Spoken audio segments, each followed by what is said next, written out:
এভাবে রোজই গোপালের জমিতে চাষ করছস নিজের জন্য, নিজের অন্ন পাবে, অসুবিধা কি?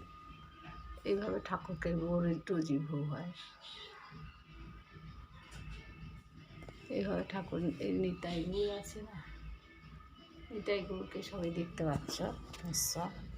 এইভাবে ঠাকুরকে ভোগ রান্না হয়, প্রসাদ রান্না হয়, এভাবে ভোগ নিবেদন হয়। বললাম না তখনই কি বলেছিলাম, ওই যে ওই কুমড়ো পাতা বাটা আর নিম পাতা আলু মাখা ভর্তা যাকে বলে হিন্দিতে, আবার বিনস আলু ভাজা আর সজনা ডাঁটা দিয়ে মুখের ডাল আর বেগুন পাতুরি আলু টমেটো বেগুন দিয়ে যাকে বলে মাখা মাখা রসা, খুব সুস্বাদু। আপনারাও গোপালকে ভোগ দিয়ে প্রসাদ পেতে পারেন।